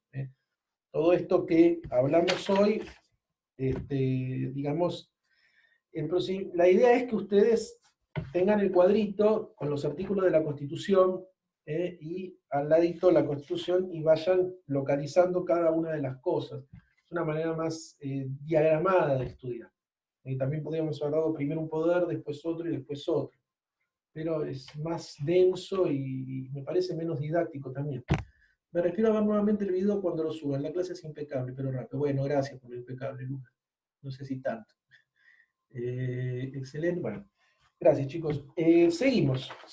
Esas son entonces las preguntas. Hay una cuestión que me interesa resaltar, que es la de las cuestiones que tienen prohibidas los tres poderes. Hay cosas que no pueden hacer directamente. En realidad hay una regla que es la de que los poderes adquieren sus atribuciones a través de la Constitución Nacional. Esto lo vimos en la clase pasada. En realidad, para los poderes rige la regla opuesta que para los derechos. Para los derechos rige la regla de que todo aquello que no está expresamente prohibido está permitido. Es decir, está permitido todo, menos lo prohibido. Para los derechos. Para los poderes es al revés. Para los poderes está todo prohibido, menos lo permitido. Es decir, que los poderes adquieren sus atribuciones a través de la Constitución, a través de una habilitación que le da el constituyente. En la clase pasada vimos inclusive que las provincias ceden algunos de sus poderes también a través de la Constitución. Entonces, digamos que la regla es la prohibición para los poderes, aunque muchos gobiernos crean que es al revés, y te dicen, yo puedo hacer esto porque no hay ninguna norma que me lo prohíba. No es así. En realidad, el poder puede hacer cuando está habilitado por una norma para hacerlo. ¿Se entiende el concepto? Porque es algo interesante para... Entonces, fíjense, el poder legislativo, una de las prohibiciones que tiene, está en el artículo 29. Interesante. El 29 dice, el Congreso no puede conceder al Ejecutivo Nacional ni a las legislaturas provinciales, a los gobernadores de la provincia, facultades extraordinarias, ni la suma del poder público, ni otorgarle sumisiones o supremacía porque la vida, el honor o la fortuna de los argentinos queden en merced de gobierno o persona alguna. Actos de esta naturaleza llevan consigo una unidad insalable y sujetarán a los que lo formulen, consientan o firmen a la responsabilidad y pena de infames traidores a la patria. ¿Qué quiere decir esto? Esto es una prohibición muy clara para el Congreso. El Congreso no puede otorgarle al Poder Ejecutivo facultades extraordinarias, ni facultades extraordinarias ni la suma del poder público. Y resalto esto en este momento, porque las delegaciones legislativas, que si bien están permitidas en el artículo 76 de la Constitución Nacional, lo vamos a ver la clase que viene, muchas veces digamos, las analizamos bajo el paraguas de este artículo 29, nos podemos encontrar de que puede llegar a rozar la delegación de facultades extraordinarias o suma del poder público. Y es grave, realmente es grave, está prohibido por la Constitución. Delegar de manera abierta el Congreso en el Ejecutivo. Y no está prohibido caprichosamente. Está prohibido porque la Constitución es del año 1853 y antes del 53 estuvo en el gobierno provincial, en ese momento, digamos, todavía no había un Estado Nacional formado, Juan Manuel de Rosas, en la provincia de Buenos Aires, y él tuvo facultades extraordinarias en su primer gobierno y suma del poder público en el segundo. Como consecuencia de esa delegación de facultades que le hizo el Congreso, Rosas llevó adelante un gobierno tiránico, la implementación de la mazorca, es decir, digamos, la mazorca era este organismo represivo contra toda la oposición al gobierno. Bueno, estas son las facultades que de alguna manera el Congreso le había delegado. Suma del poder público implica el ejercicio de los tres poderes en manos de una persona. Esto está expresamente prohibido por el 29. El Congreso no puede dar facultades extraordinarias ni suma del poder público. Pero tenemos un 76 que lo habilita a delegar algunas facultades al Congreso en el Ejecutivo. Hay que ver esa delegación cuándo deja de ser una simple delegación legislativa y se convierte en una delegación de facultades extraordinarias o el otorgamiento de la suma del poder público.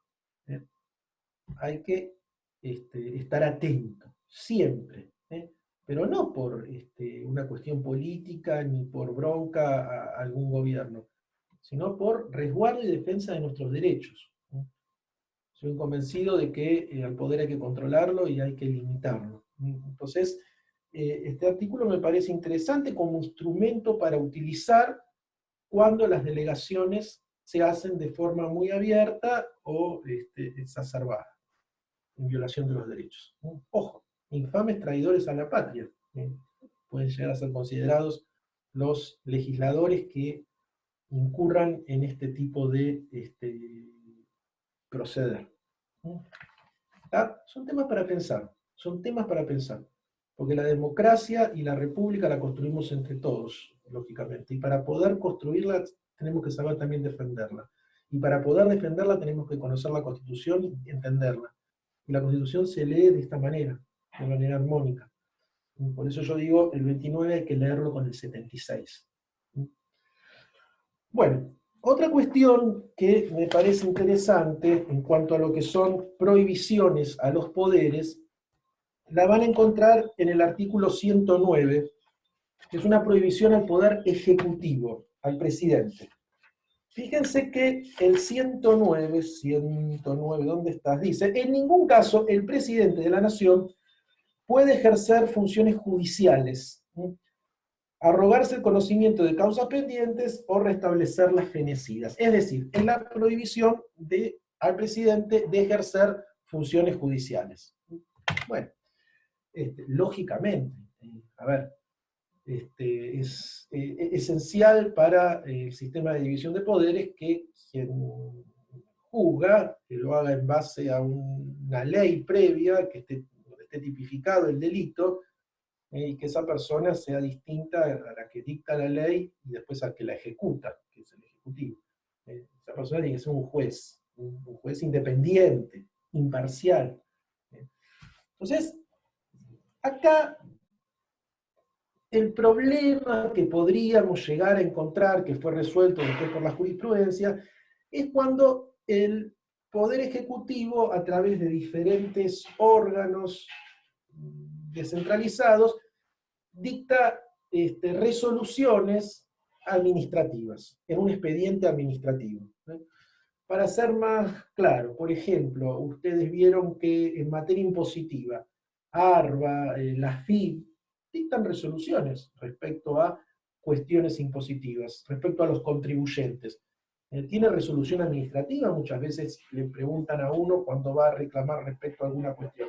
La resolución administrativa es un expediente administrativo en donde quien lleva adelante el expediente y dicta la resolución es una autoridad administrativa, no es poder judicial desde ningún punto de vista, y sin embargo está dictando una resolución muy similar a lo que puede ser una sentencia en materia judicial. Entonces acá también podríamos decir, y el 109 está prohibido ejercer funciones judiciales. Pero acá la jurisprudencia lo que ha hecho es armonizar la facultad esta de dictar una resolución en sede administrativa que tienen los órganos descentralizados del Poder Ejecutivo con el Poder Judicial. ¿Qué ha dicho la jurisprudencia? Siempre debe quedar abierta la posibilidad de recurrir a la justicia. Es decir, una vez dictada esa resolución administrativa, tiene que quedar abierta la posibilidad de apelar esa resolución administrativa a la justicia. Entonces ahí se estaría salvando la cuestión de la prohibición de ejercer funciones judiciales al Poder Ejecutivo, porque esas funciones que están ejerciendo, en definitiva, pueden ser revisadas luego por el Poder Judicial. ¿Está? Y respecto al Poder Judicial, el Poder Judicial, ustedes saben, también tiene sus prohibiciones. Y una de esas prohibiciones es decidir, una prohibición es decidir en cuestiones abstractas. Decidir en cuestiones abstractas. ¿Y esto de dónde surge? Surge del artículo 110. No sé si entendí.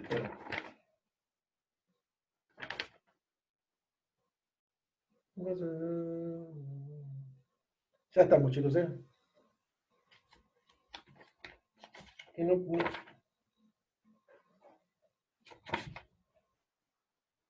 Causas. En caso de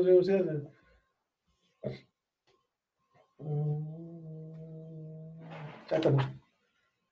Bueno, ahora les busco el artículo que como siempre se me fue de la cabeza. Pero bueno, a ver, los jueces resuelven en causas. El artículo dice que la Corte Suprema de Justicia de la Nación y los jueces inferiores resuelven en casos, en causas. ¿Qué quiere decir esto? No está prohibida resolver en cuestiones abstractas. Y esto justamente tiene que ver con la preservación del sistema de división de poderes que hablábamos antes. Ustedes saben, porque ya lo vieron en la unidad 1, que para declarar la inconstitucionalidad de una norma, por ejemplo, es necesario que la declaración de esa inconstitucionalidad se haga en el entorno de un caso. Inclusive en la unidad 1 vimos, en aquella primera clase que tuvimos presencial, sí, en la segunda, que la inconstitucionalidad puede el juez declararla de oficio, sin necesidad que la parte haya pedido expresamente la inconstitucionalidad de la norma, pero tiene que ser en el entorno de un caso. Habíamos visto justamente en el caso de Rodríguez Pereira contra el ejército argentino, que ahí la Corte dice que es viable la declaración de inconstitucionalidad de oficio, pero lo que no es viable es que esa declaración de inconstitucionalidad se haga en una cuestión abstracta, es decir, la inconstitucionalidad por la inconstitucionalidad misma. Por eso decimos que el sistema de control de constitucionalidad en la Argentina es por vía indirecta. Es decir, para pedir la inconstitucionalidad de una norma es necesario que esa norma me afecte en un derecho subjetivo propio y el juez podrá declarar la inconstitucionalidad como medida para salvaguardar mi derecho. Piensen en cualquiera de los casos que vimos que tenían que ver con declaraciones de inconstitucionalidad. El caso Smith, cuando se declara la inconstitucionalidad el paquete de normas que dicta el Congreso en su momento, en la época del corralito, el corralón, el 2001 en adelante, digo, en ese caso, recuerden que para pedir la inconstitucionalidad de esa norma y que el juez la declare, era necesario que yo fuera ahorrista, que me hubiese visto damnificado porque el banco se había quedado con mis ahorros en virtud de esa ley y decretos complementarios que lo avalaban. Es decir, la inconstitucionalidad por la inconstitucionalidad misma, que sería la cuestión abstracta, no. Siempre en el entorno de un caso concreto. Tiene que haber una causa, un caso judicial. Sin embargo, siempre sin embargo, habrán visto también, vimos también, cuando vimos casos como por ejemplo Albarracín o Fal, ¿se acuerdan? Albarracín era el de Testigos de Jehová, Fal era el caso de aborto. En esos casos, sin embargo, acuérdense, en Albarracín era el caso de este chico, este muchacho que había quedado sin discernimiento, internado como consecuencia de un acto de violencia. Él era testigo de Jehová y previamente había firmado un instrumento público, una escritura, a donde él decía que en caso de quedar imposibilitado de poder expresar su voluntad, no se le aplicara ninguna terapia que fuese invasiva respecto a sus ideas religiosas. Él era testigo de Jehová. Y estaba internado, inconsciente, y había que hacerle una transfusión de sangre. Y la mujer la mujer dice que no se le puede hacer porque él es testigo de Jehová, hasta la escritura pública, y el que se presenta es el padre, ¿se acuerdan? El padre lo que pide es que se le haga la transfusión, porque dice que él ya no era tan testigo de Jehová como en el momento en que firmó esa escritura, bueno, etcétera, etcétera. Bueno, ¿qué pasa? Después se recupera Albarracín. Sin embargo, la Corte decide dictar un fallo. Entonces uno diría, es una cuestión abstracta, porque ya, digamos, la cuestión pasó, el tipo está recuperado. Sin embargo, entiende la Corte que hay una cuestión de interés social, una cuestión también digamos, de gravedad institucional, dicen muchos también. ¿Por qué? Porque hace falta sentar un criterio en determinadas cuestiones. Y la Corte entiende que en este caso, por aplicación de la ley de los derechos del paciente, tiene que salvaguardarse la autonomía de la voluntad, la autodeterminación de Albarracín, de haber decidido profesar esa religión y de que todas las pautas que esa religión imparte le sean respetadas a él como testigo de Jehová. Es decir, esto que hablábamos del artículo 19, ¿no? Cuando veíamos los derechos, la autonomía de la voluntad, la autodeterminación. Lo mismo para el caso Fal. En el caso Fal, cuando la Corte establece la necesidad de que se dicte un protocolo para la cuestión del aborto en mujeres que han sido violadas, sean o no idiotas o dementes, no hace falta que las dos causas concurran juntas. La Corte dice que hay que dictar un protocolo que por una simple declaración jurada la mujer sea pasible del procedimiento.